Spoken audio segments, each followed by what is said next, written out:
และเบคอนของใหม่เซเว่นวันเริ่มเลยชีสแฮมกลิ่นหอมข้างในเป็นชีสเยอะมากแล้วก็มีแฮมกับเบคอนสวัสดีค่ะ ตอนนี้เรามากินขนมปังเนยกระเทียมกันนะเป็นรสเป็นไอ้นี่แฮมและเบคอน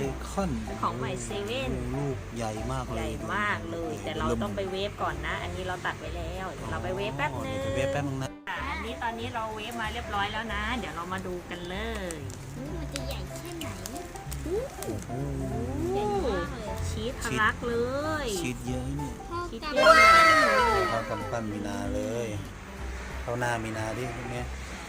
ยังไม่เท่ากำปั้นเลยโอ้ลูกก็เริ่มเลยใหญ่เหมือนกันนะลูกก็เริ่มเลยลองแกะดูดิแกะดูดิเดี๋ยวเรามาลองกินกันเดี๋ยวข้างในชีสเยอะเลยชีสเยอะมากเลยดูนะก็เยอะหมดแล้วชีสแฮมกลิ่นหอมข้างในเป็นชีสเยอะมากแล้วก็มีแฮมกับเบคอนด้วยนะน่ากินเยอะเลยนี่เยอะมากนี่เยิ้มไปเลยน้ำลายเยิ้มไม่ใช่ชีสเยิ้มอย่างเดียวน้ำลายเยิ้ม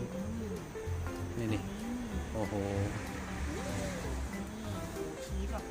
ชีสใหญ่เยอะอร่อยไหมอร่อยหอมแล้วแบบไม่ใช่กระเทียมหอมกระเทียมแล้วก็เป็นชีสกระเทียมเนาะใช่หอมมันด้วยตัวชีสแล้วก็อร่อยเบคอนกับแฮมมากเลยแล้วขนมปังตัวขนมปังนุ่มมากอร่อยมากอร่อยมากเลยแล้วตัวชีสเยอะมากฉ่ำมากอร่อยมากชีสกระเทียมลูกนี้ราคาเท่าไหร่นะ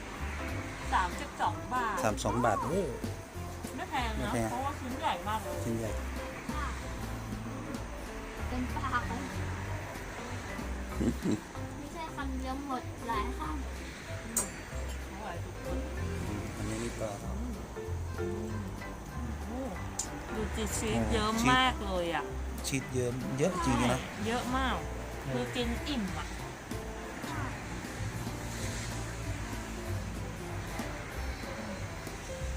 แ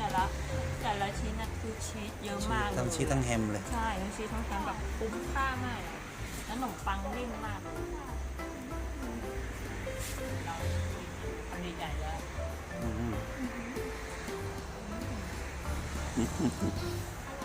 อร่อยมาก